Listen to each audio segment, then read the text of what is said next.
here I am again, Maurice Lupton, off for my morning walk. This must be the finest stretch of beach on the finest island the whole world over. For a little speck of land in the North Atlantic, it sure is a good un. Oh, I see those yoga folks up at the lighthouse are up bright and early, saluting the sun and all that. I always thought that looked like fun.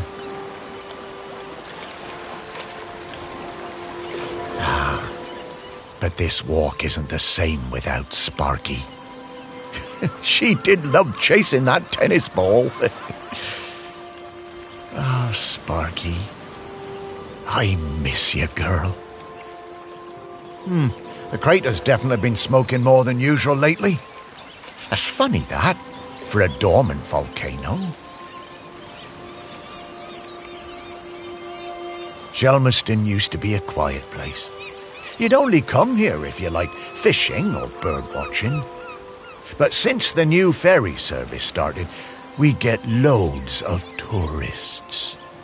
But what you gonna do? It's always changing. Yep, Shelmerston's a smashing place. I'm lucky to call it home. The bench. Yeah, this is, it's my bench. Yeah, the museum paid for it because I was the curator there. Yeah, and they did that to remember me because, oh yes, I am dead.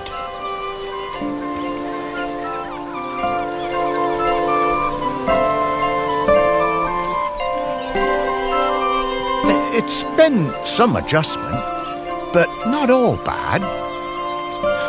Yeah, I should probably go and check on the museum, actually.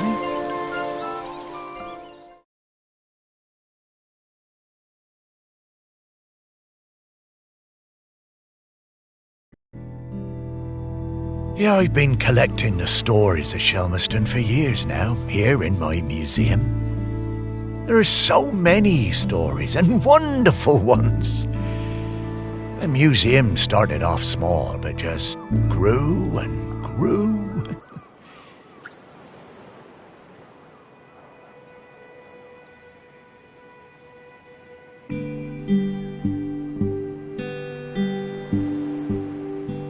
It's shut at the moment, of course.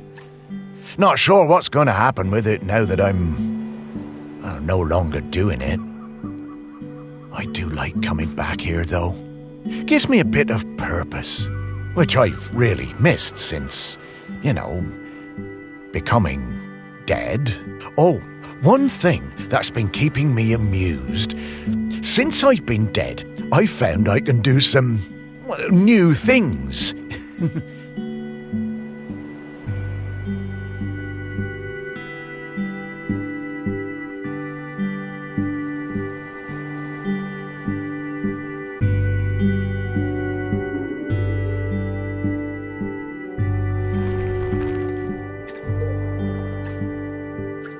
Pretty weird. Yeah, I'm not sure what use it is, but it's been keeping me quite entertained.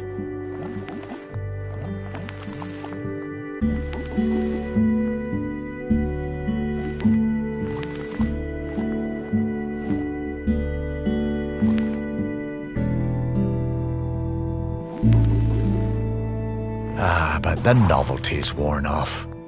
I mean, it's been, I don't know how long exactly, but an awful long time since I've had anyone to talk to. Well, anyone who talked back, anyway.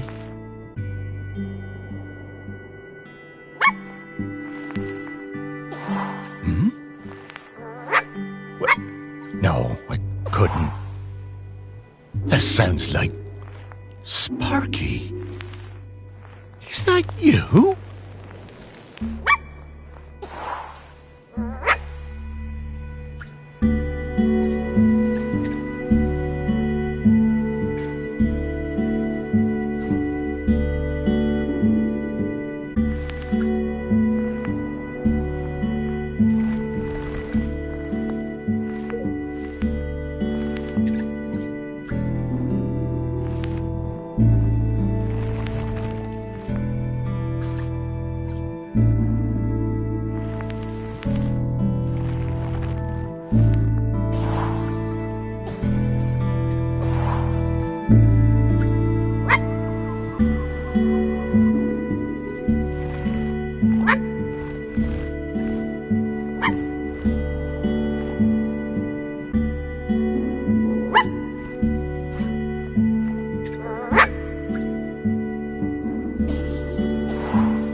with me. I need to show you something.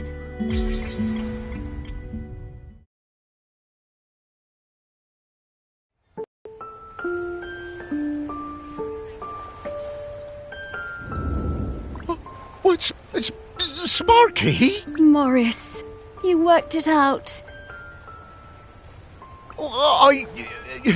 You can talk? Well, I could always talk. You just couldn't understand me. And you can hear me? Well, sure. You are talking, aren't you? Oh, Sparky! What is it, Morris? It's been so long. I thought I'd had my last conversation. Oh, I'm so very glad. I'm glad too, Morris. I've been waiting for you. We need to go... Wait. Are you really my Sparky? My Sparky girl? Mostly. The best bits. But listen, I don't know how long before the volcano erupts, but it's not long now. The volcano? Erupting? But it's dormant. No. It has been dormant because of the custodian. But the custodian is weakening and we don't know how much longer they can hold on. The custodian? What are you talking about? Shelmerston is volcanic. It's supposed to erupt every once in a while. The only reason it hasn't is the custodian, keeping the island calm. Custodian keeping the island calm? Take your time, Morris. Dogs are better at understanding this kind of stuff than humans. The custodian is a ghost. Yes! Now you're getting it. The custodian is a ghost who appeases the island, keeps it safe to live on. But the current custodian has been doing the job a long time and really needs to retire. And the island needs a new custodian. That's right. It's up to us to find a new one. There are 5 prospects that I know of. 5 ghosts still hanging around the island who haven't gone into the west yet. We need to find them and see if they'll take the job. What if none of the prospects wants it? If the current custodian fades away and there's... Bad how, Sparky? Volcano bad.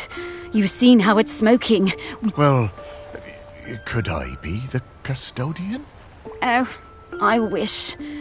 But Ghost Code 342B dictates that the custodian must be a ghost who has been dead on this island for at least 1,000 days. And we don't have that long.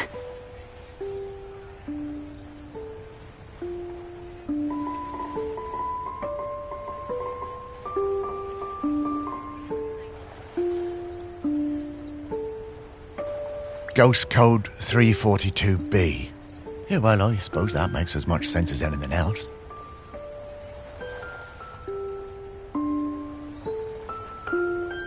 Right, let's get going, Morris. Our first prospect is Peter Noach.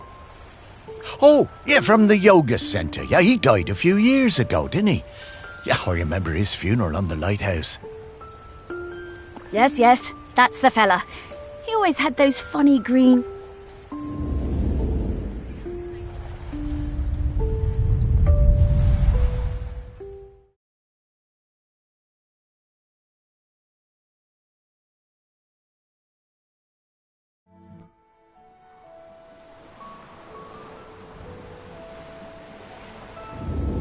Wow, flying! Oh, What? Oh, right. I always was impressed with this yoga centre. Pete seemed like a chap who went through some tough... Yep, and it's still going strong. They're always busy with folks... yoga centre run by a robot. How things change. Well, remember that clip? Yeah? Right, so that was something special to me while I was alive that helped me channel my... And how are we... By looking into the memories of those who loved him best. I suppose that's... Oh, Morris, just you wait. So people, then memories, then mementos, then Pete. Yeah, think like...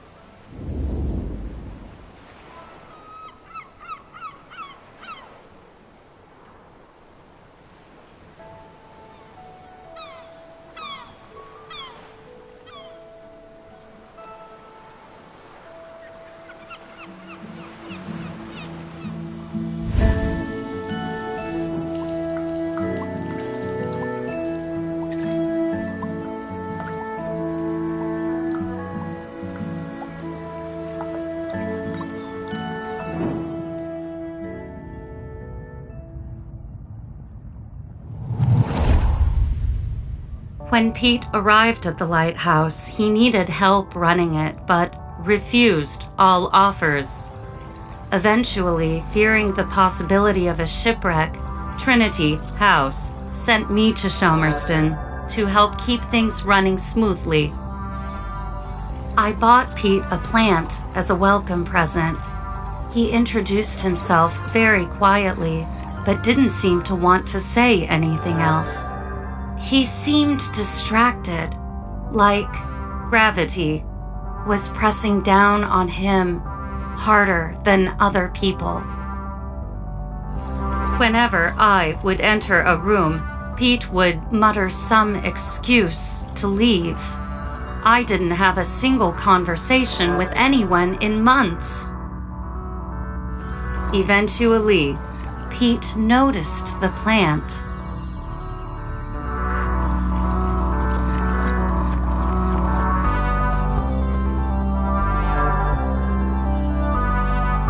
Then, Pete noticed me. That was the start of what became this plant room. We spent hours in here over the years, sowing seeds and tending our plants together. Wow. Robots got complicated, didn't they?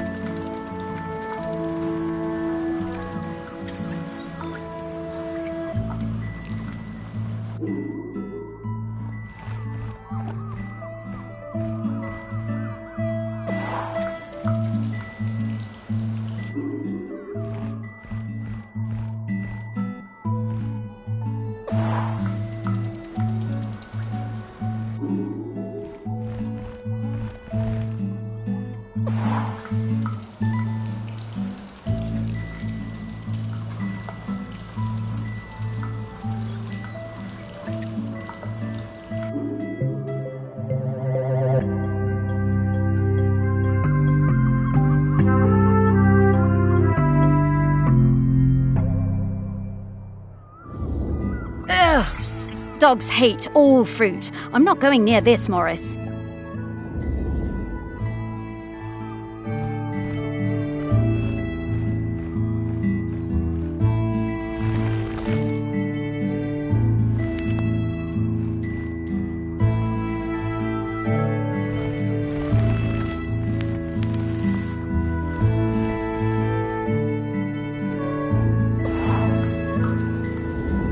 Okay, let's find some...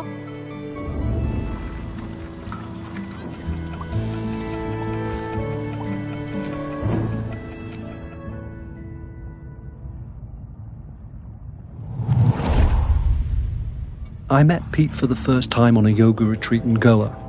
He was the best yoga teacher, but very reserved. I noticed he had some army tattoos. I wanted to ask about them, but he would never talk about himself.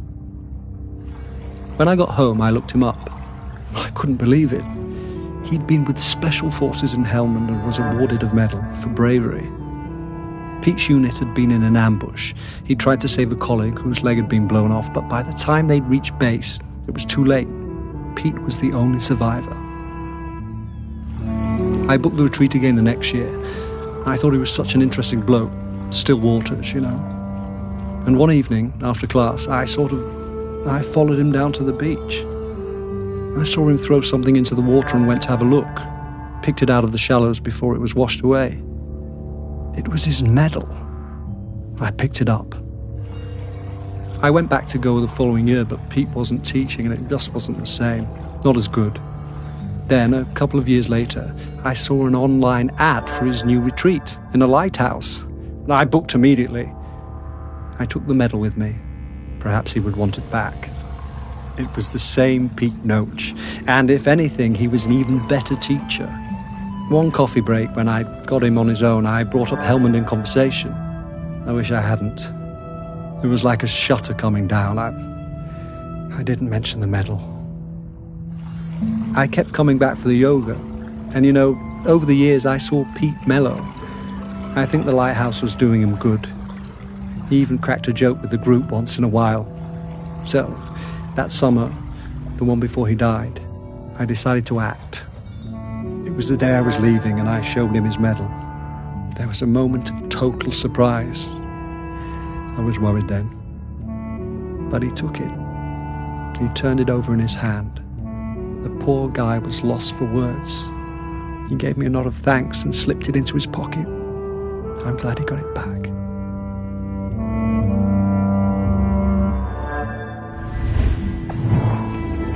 Oh, Pete. I had no idea.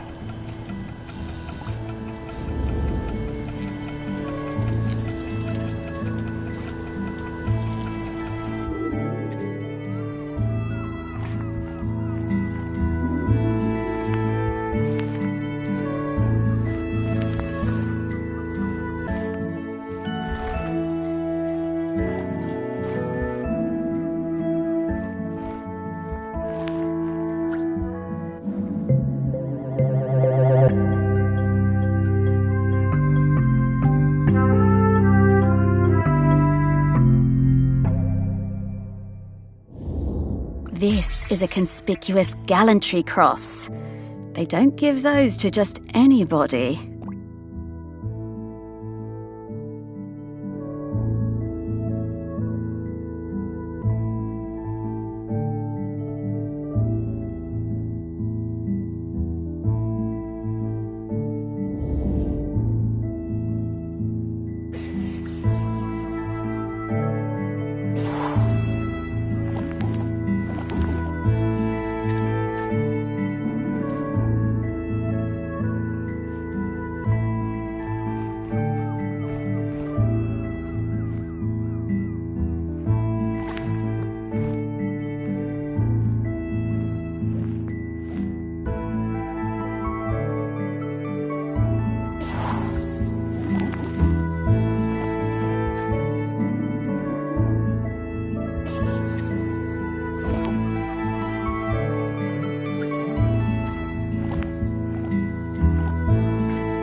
I was getting ready to lay my egg. But my nest needed that little something extra.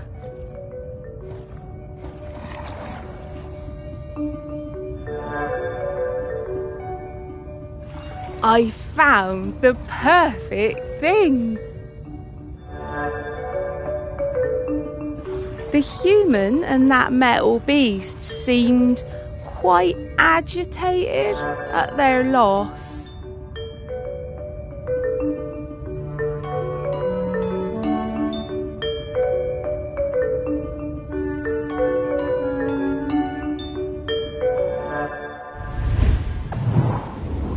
I always hated those blooming things.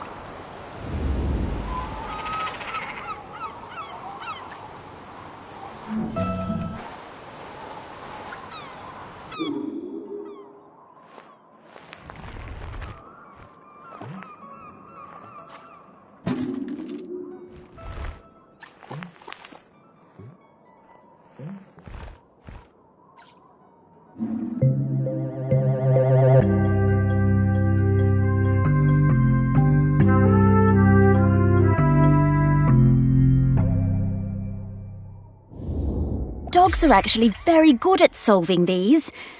They're just hard for us to turn.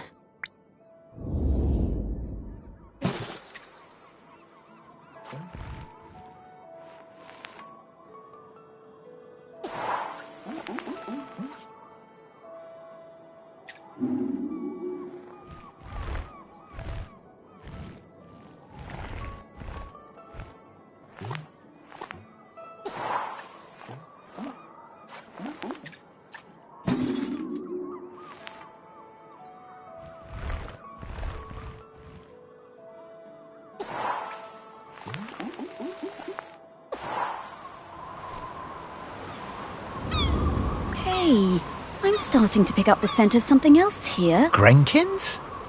Yeah, they're tiny spirits, distant relations of the island spirit. Okay, Sparky.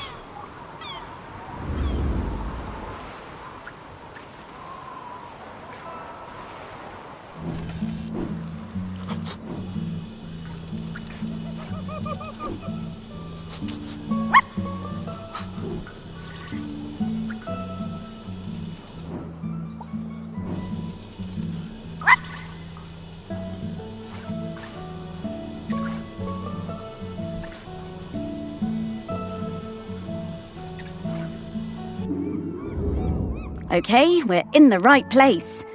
But now we need to slice and rotate this object to just the right spot.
Hello, Grenken. Good to see you.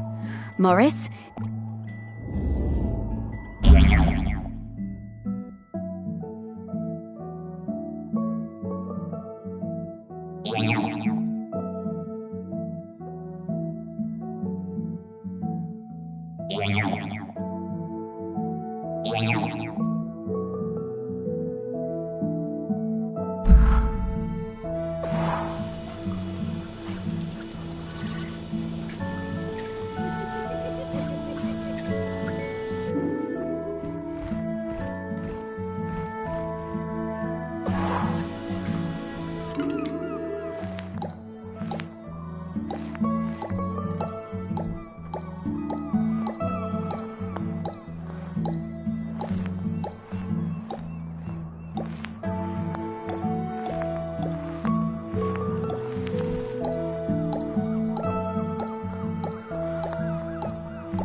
I just got divorced and really wanted to go on a golfing holiday, but my best mate Tammy somehow talked me into doing a yoga retreat instead.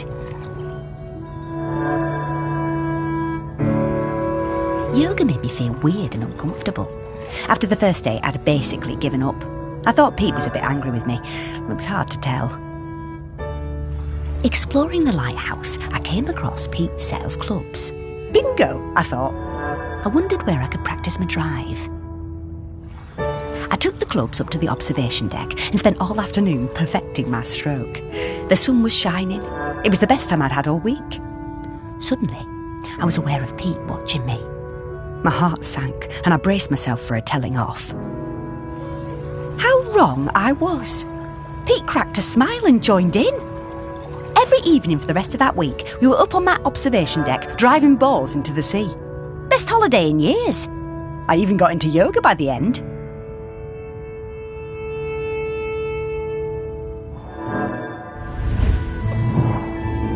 I guess old Pete had a light side after all.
wonder how many golf balls are in the sea around this lighthouse.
Pete was hard to read, you know? Strong, silent type. But you could tell he loved his collection of Buddhas. He said they were like fat little soldiers that kept him safe. To be honest, I thought that was a bit odd. But he was a great teacher. Pete was very protective about his collection. Hated people messing with them, even telling off Em when she was dusting them. One day, one of the Buddhas went missing. Pete was distraught. Not much affected him, so it was a shock for everyone to see how upset he was. All of us at the retreat spent the whole afternoon searching, but we never found it. To cheer him up, Em bought Pete a little toy robot. You could tell Pete was delighted.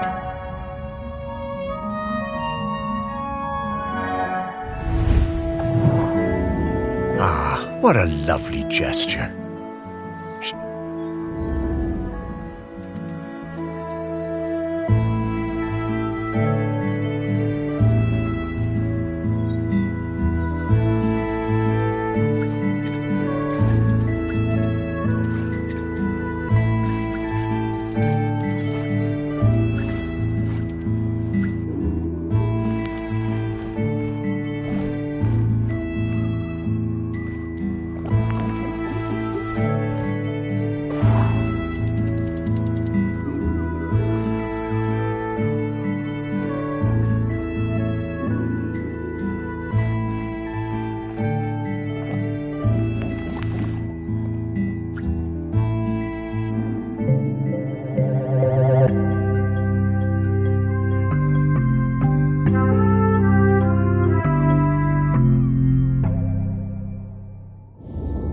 Oh, what a nice little fella.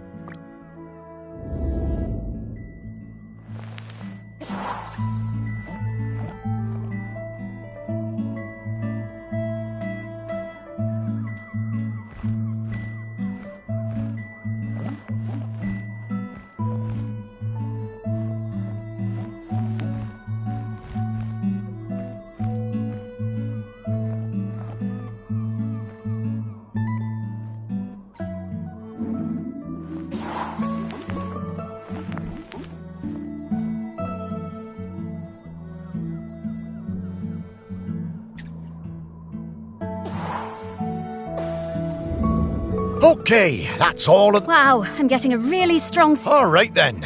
Absolutely...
There's many things in the world you haven't seen, Morris.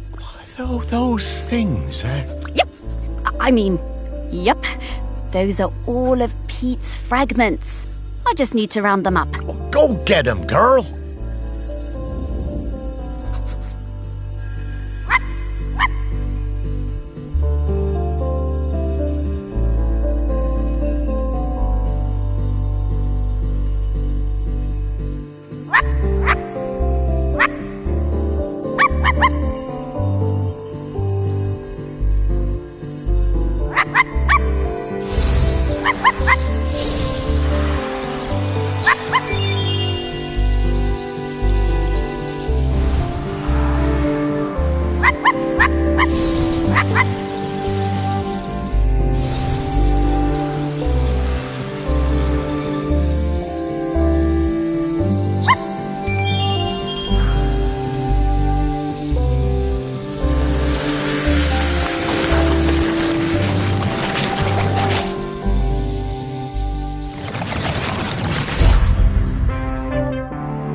Pete!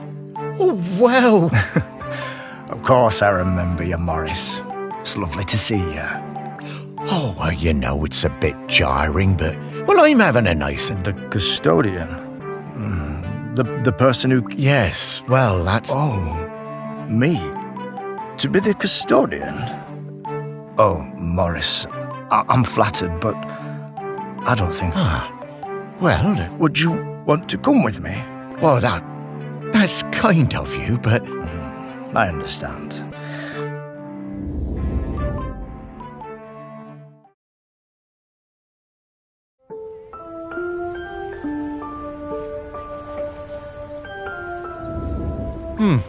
Well, that didn't go well. Oh, no worries, Morris. Hey, Pete mentioned... Oh, well, Well, that's a very complicated question, Morris. Just think of it as leaving. Oh, is that opening already? Time certainly does move a bit quicker once you're not in the world. Talking to people. It all... Oh, you weren't a ghost, Morris. That museum is full of life, and ghosts can't give belly rubs anywhere near as well as you did, trust me. Now let's get going. We're gonna find Val. Ah, yes, Val. I do feel a bit sorry for her, having her hope. Maybe. But at least we have a laird who's interested in doing nice things for Shelmerston. I suppose so. I was never sure about letting all those artists take...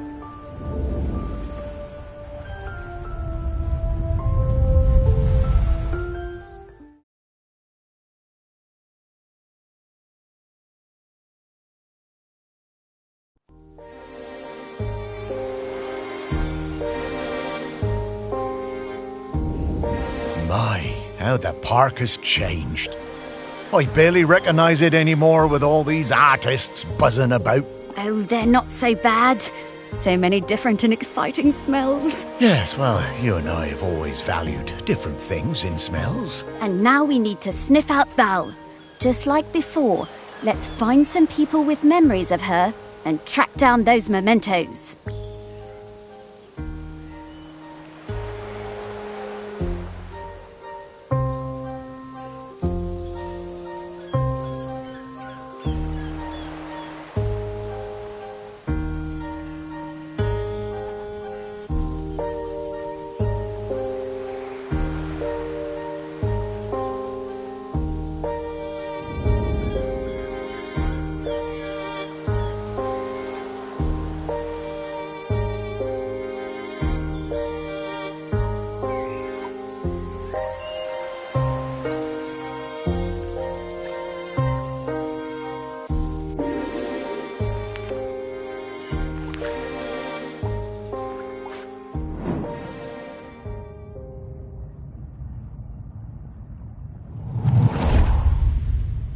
Gloves!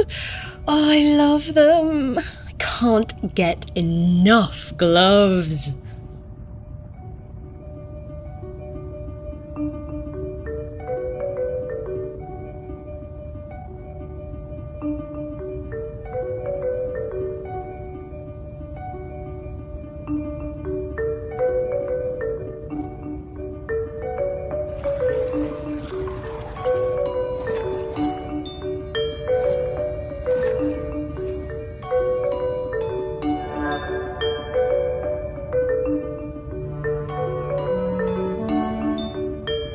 I stole farmer's glove.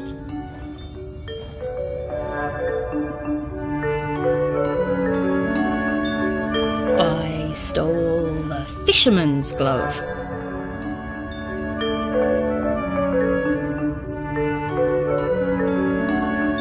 I saw that girl out in my woods, riding that strange bumpy beast around again.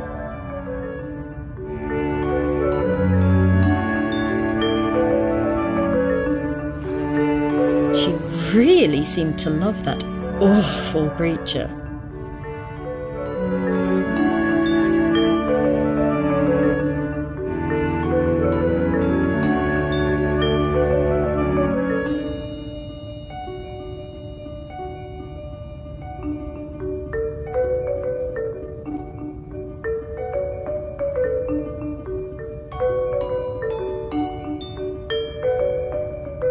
This was an opportunity I wasn't going to miss.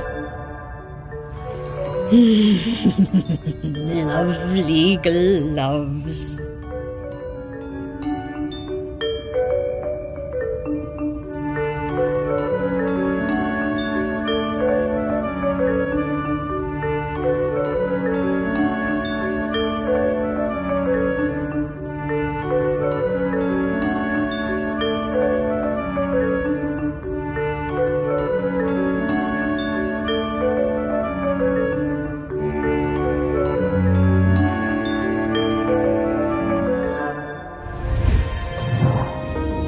I always did suspect there might be something in those rumours about camels on the island.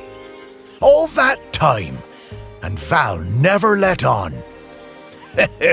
Bless you, Val.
Hey, Morris.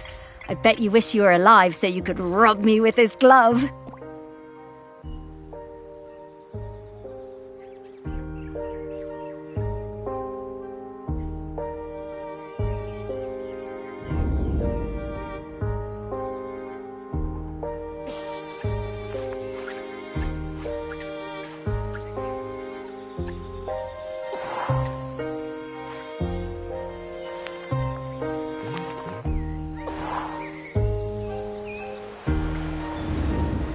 Getting the scent of Grenkins again, Morris. I'll pop up.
last summer, before our GCSEs, Val and me spent a lot of time together, usually wondering how we could get our hands on something to drink.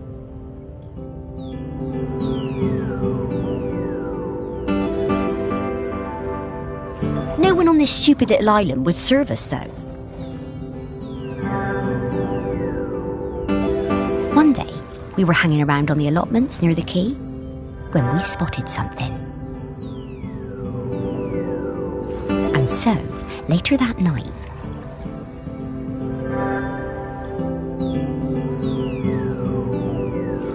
we went into the woods behind Val's house to drink it, sitting on top of that ancient stone that they say protects the island. But there was no way we were going to get through it all, so we decided to bury the rest. A few weeks later, we went to dig it up again, but couldn't remember where we dug the hole.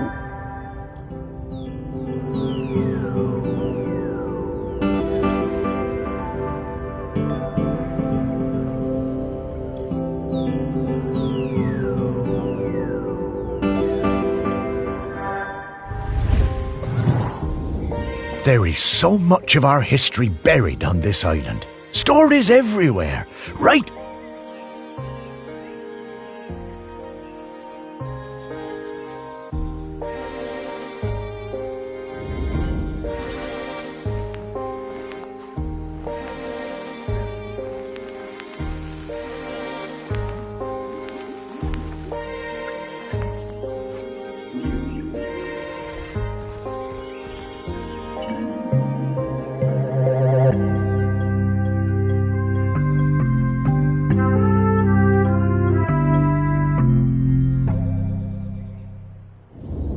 Wow, Morris, this smells incredible. I'm getting scallops, I'm getting peaty bogs, I'm getting roast lamb.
I spent the summer of '83 with Henry Outram, Laird of Shelmerston, in his grand hall working on a new piece.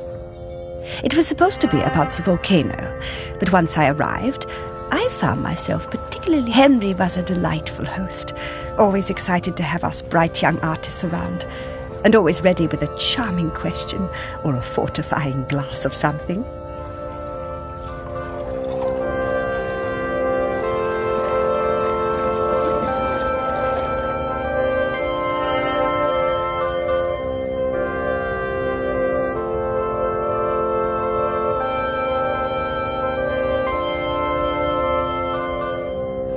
His daughter, I think her name was Mallory or Valerie or something, was usually outside roaming the grounds. Henry said she was discovering herself and learning self-reliance through independent play. She seemed feral to me. One day, I came across the perfect finishing touch to my sculptural masterpiece, but it turned out to belong to the wretched child. I tried to explain to her why I needed it, but she snatched it away and walked off. I went to Henry, thinking he could make her give me the boat. But to my astonishment, Henry told me it was up to her if she wanted to give it to me. Henry called his daughter and we all talked about it. When Henry suggested that maybe I could buy the boat, her little eyes lit up. It cost me £200 for that little wooden boat, but it was worth it.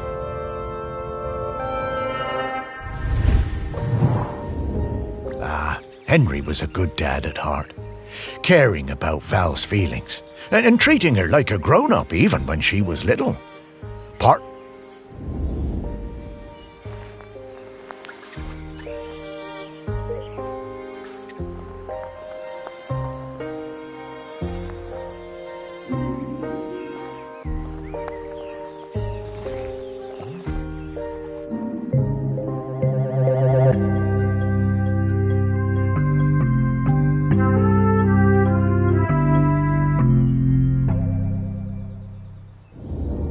I wonder how many people even saw this.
After my wife Penny's death, I struggled to find ways to spend time with my daughter. It had hit us both hard, but, stiff upper lip and all that. I always found it best to keep busy. Looking for something we could do together, I bought Valerie a set of paints. But she never even opened them. I was cross at first, but asked myself, what would Penny do? So I decided to let it go. Then one day I managed to talk her into coming into the park with me to paint some of the nature she loves so much. She wasn't very enthusiastic, but agreed to give it a try. It was a disaster. Valerie simply didn't have the temperament for painting. She had a huge, silly tantrum and threw all the paints away.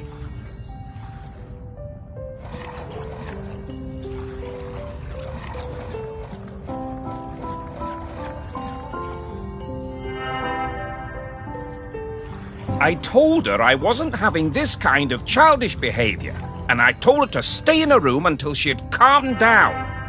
I wished Penny was still with us. She would have known what to do with the child.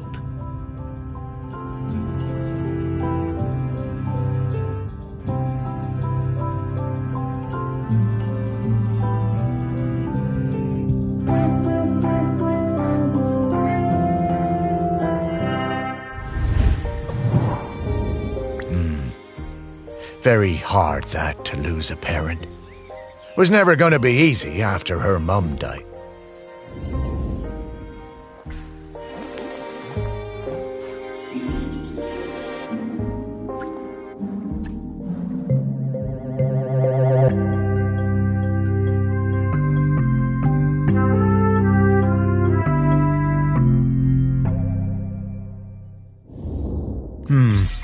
Yeah, painting really wasn't for Val, was it?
The famous sculptor Vernon Russet was working on a huge statement piece in my honor, a statue of a camel with my head.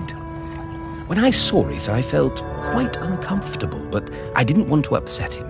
Poor Vernon could be awfully temperamental, sinking into dark moods for days. The week before the public unveiling, Vernon had me visit the statue.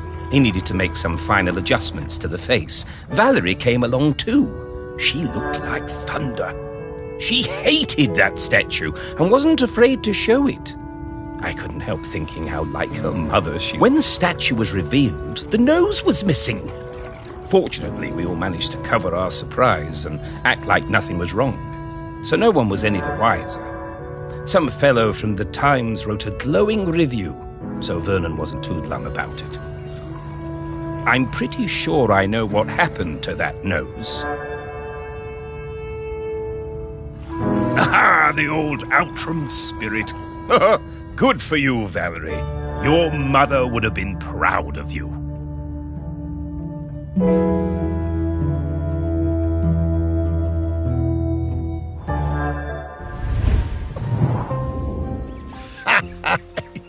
Your Val told me about this.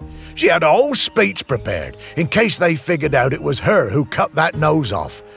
But she never even needed it.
This thing looks heavy. I'm surprised Val was able to even lift it.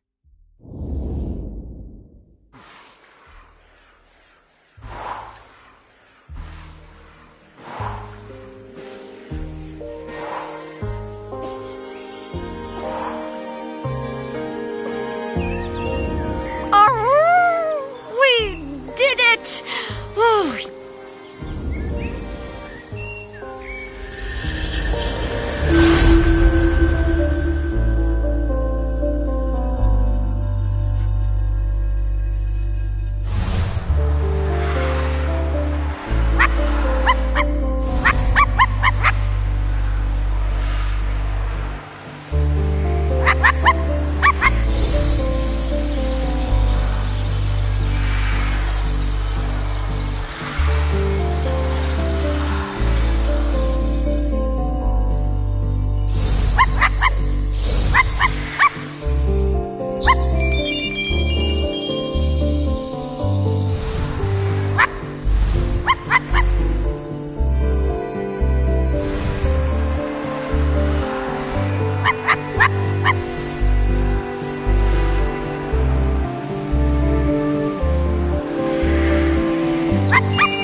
Morris?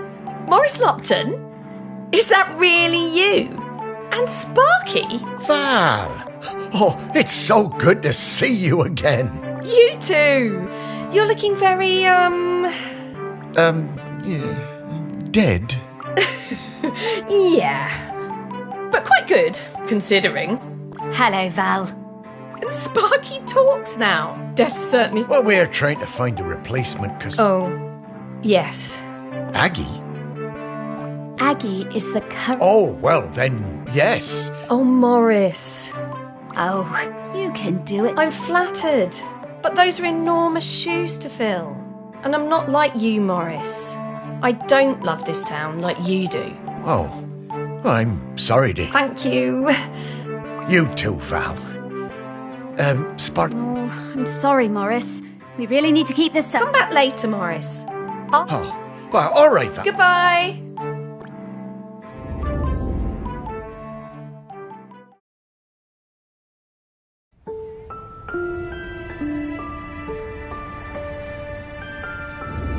Oh, slow down, Sparky.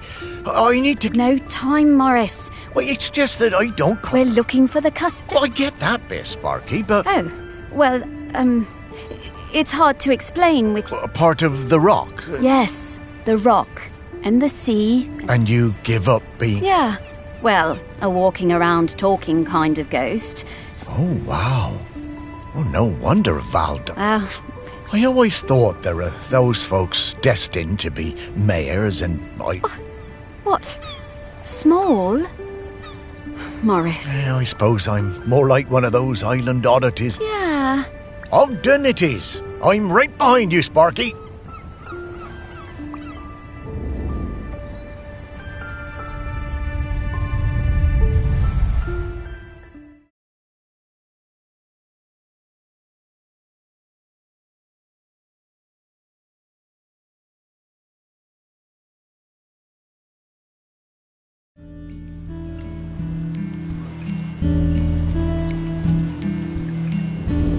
So, Ogden next, eh? I'll be glad to see him again.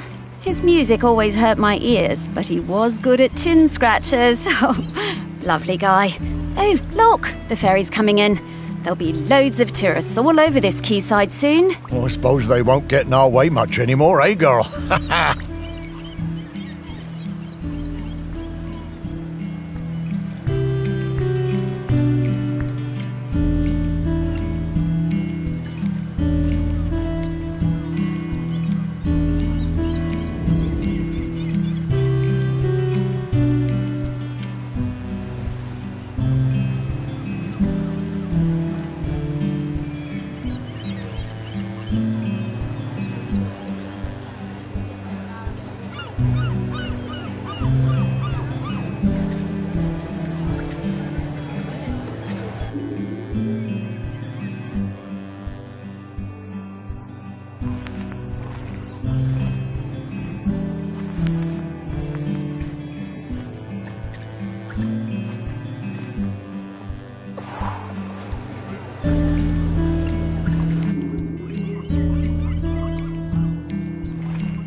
I remember when a young Ogden asked to join the Shelmerston Silver Band. I recognised his talent immediately.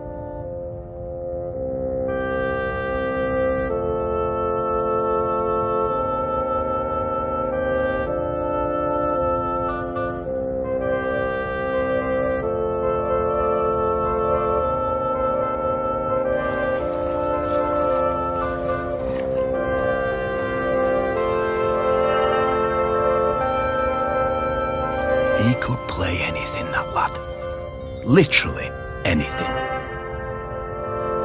Eventually he settled on the sousaphone, which he always insisted on playing with his lucky bronze mouthpiece. One evening after the Silver Band played a storming concert in the Camel, Ogden and Sally got it into their heads to go for a night swim in the harbour, young love and all that. Ogden left his mouthpiece behind, and when we came back the next morning to pack up, it had disappeared. It really rattled him. Ogden was worried he wouldn't be able to perform without it, but of course next time we played, he was just as good as ever. Didn't need any lucky mouthpiece, Sir Ogden.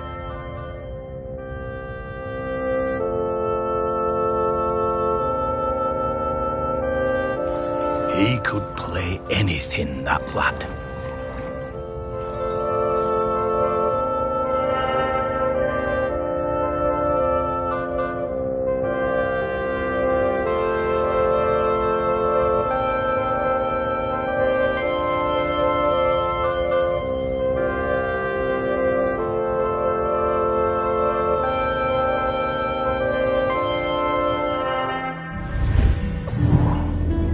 Ogden was so talented, a real virtuoso. Oh, I loved listening to him play. Ugh, speak for yourself, Morris. It was a terrible racket.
It was the day of the island cricket match out on the volcanic sandspit. We had lost to Appledore for the past 3 years, and it was my first year as captain. I didn't want another loss on my watch. Ogden had just come back from New Zealand and told me he'd be up for it. I wasn't sure. I remembered Ogden from school. He was lanky and good in the field, but batting... not sure.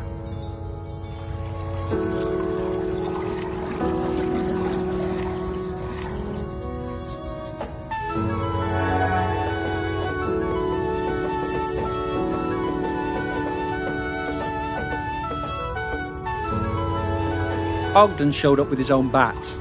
He told me he'd won it in a pub in Dunedin and that it had belonged to a famous New Zealand player.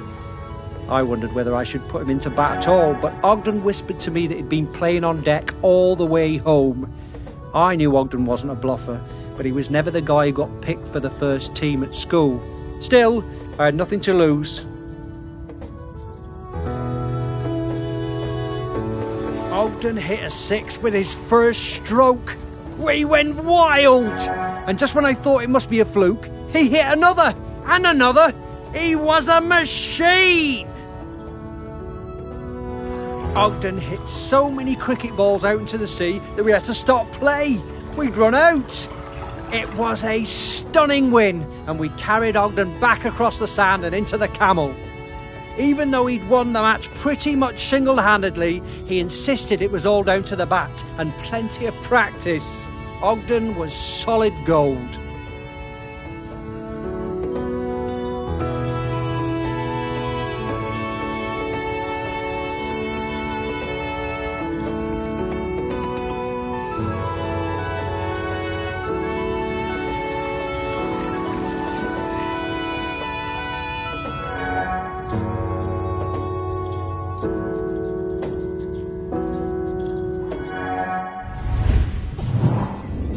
How's that?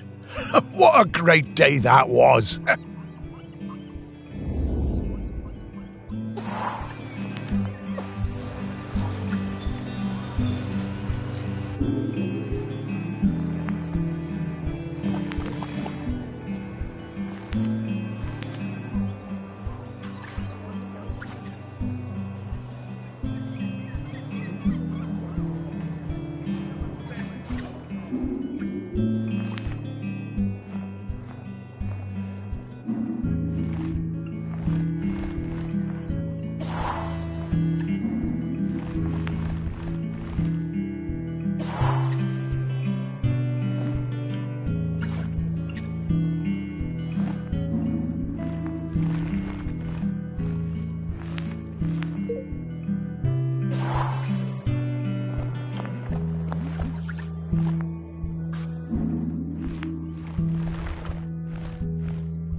Hey, Morris, remember when we found one of these heavy balls on the beach and I dropped it on your toe?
getting the scent of Grenkins again, Morris.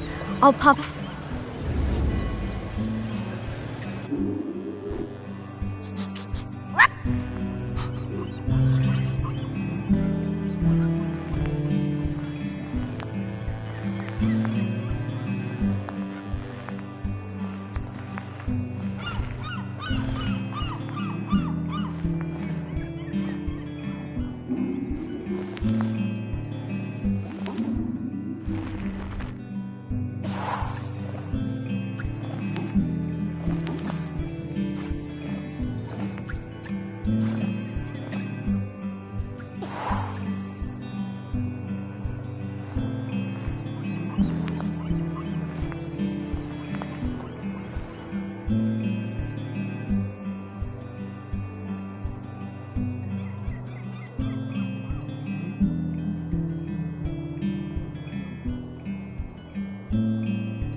They seem to have been using it as a funnel. These bootleggers are very resourceful.